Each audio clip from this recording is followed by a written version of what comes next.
আজ আমি তোমাদের সঙ্গে শেয়ার করছি দুর্দান্ত স্বাদের সম্পূর্ণ নিরামিষভাবে পেঁপে আলুর তরকারি। লুচি, রুটি, পরোটা কিংবা গরম ভাতে অসাধারণ লাগবে খেতে। নমস্কার বন্ধুরা, আমি কাকুলি কিচেন হাউসে সবাইকে স্বাগত জানিয়ে প্রতিদিনকার মতো তোমাদের কাছে নতুন রেসিপি নিয়ে চলে এসেছি। তা আজকের রেসিপি আশা করি তোমাদের ভালো লাগবে। আমি আজকে তোমাদের বানিয়ে দেখাবো সম্পূর্ণ নিরামিষভাবে পেঁপে আলুর একটা রেসিপি করে দেখাবো। তোমরা প্রথম থেকে শেষ হতে দেখতে থাকো। তাহলে চলো শুরু করা যাক।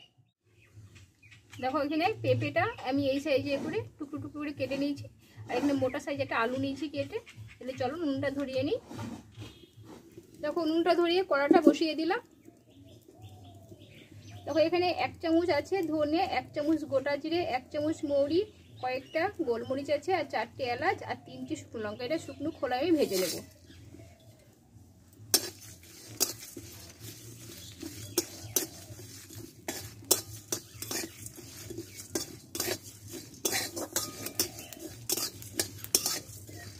একটু হালকা করে ভেজে নেব। এটা আমি মশলা বানাবো।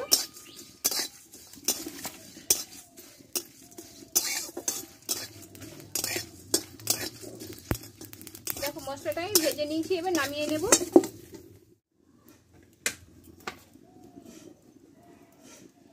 এবার এই কড়াইয়ে দিয়ে দেবো সরষের তেল।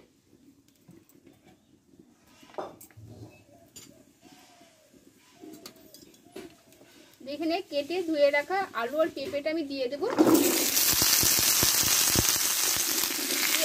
ভালোভাবে কষে নেবো আমি।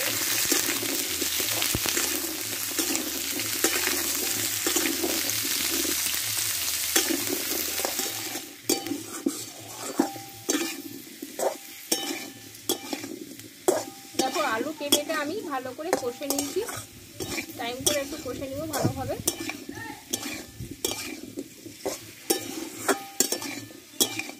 এই পেঁপের তরকারিগুলো যেমনভাবে রান্না করতে পারো, আগে একটু জল দিয়ে সিদ্ধ করে নিতে পারো। জল দিয়ে সিদ্ধ করলে কী হয়, সেই গোলটা বেরিয়ে যাবে। তেলে করতে গেলে আপনি তেলে নরম হয়ে যাবে অবশ্য। কষা হয়ে গেছে, এবার নামিয়ে নেব।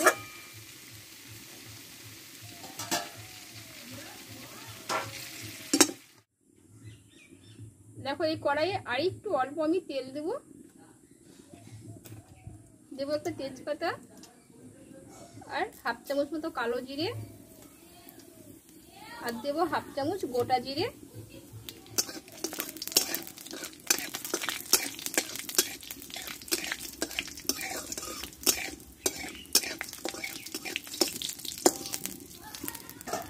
এখানে আদা, কাঁচা লঙ্কা আর গোটা জিরে আমি একটু বেটে নিয়েছি, আমি দিয়ে দেবো এটা।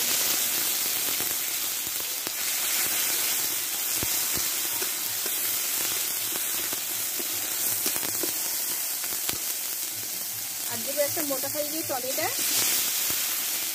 এবার দেবো পরিমাণ মতো হলুদটা দিয়ে দেবো, আর দেবো স্বাদ মতো লবণ দিয়ে এবার মশলাটা একসঙ্গে ভালোভাবে কষে নেব।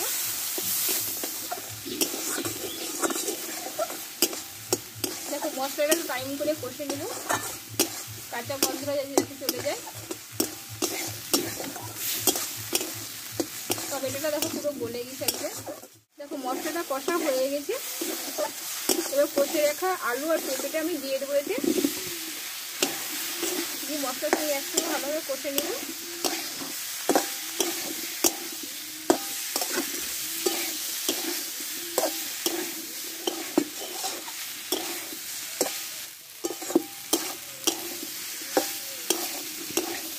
দেখো মশলার সঙ্গে আমি কষে নিয়েছি আলু পেঁপেটা।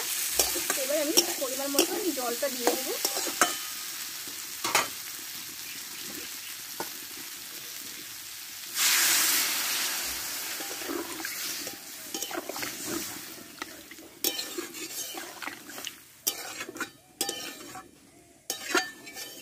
এবার ওপর দিয়ে আমি যে মশলাটা করে রেখেছিলাম সেই মশলাটা আমি দিয়ে দেবো। দেখো এখানে 1 চামচ মতো আমি মশলাটা দিয়ে দেবো, বাকিটা রেখে দেবো। আর দেবো এখানে চিনি দিয়ে দেবো মিষ্টির জন্য কিছুটা। 5 থেকে 6 মিনিট আমি ঢাকা দিয়ে রান্না করে নেব।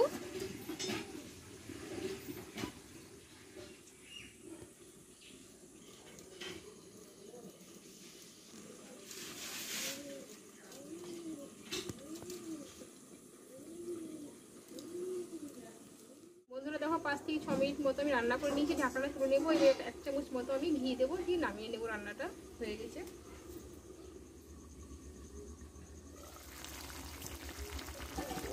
কত সুন্দর কালার এসছে দেখো, একদম বাটা মাখা রান্নাটা মনেই হচ্ছে না।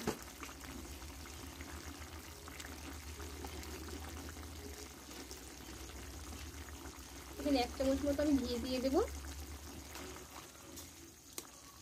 এখানে গরম মশলা দেওয়ার কোনো প্রয়োজন পড়ে না।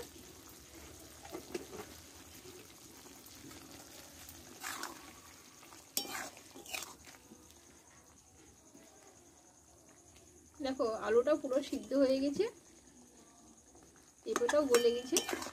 এবার কিছুক্ষণ আমি নাড়াচাড়া করে নামিয়ে নেব।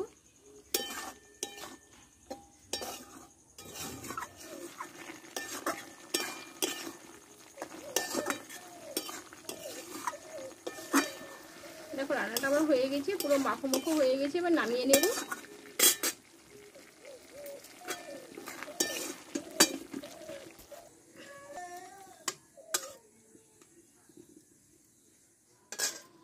তাহলে বন্ধুরা, পেঁপে আলুর রেসিপিটা আমার হয়ে গেল। তা কেমন লেগেছে তোমাদের অবশ্যই কমেন্টে জানাও। যদি ভালো লেগে তাহলে লাইক করে পাশে থেকো। আবার পরের রেসিপি নিয়ে তোমাদের কাছে আসবো। তোমরা ভালো থেকো, সুস্থ থেকো।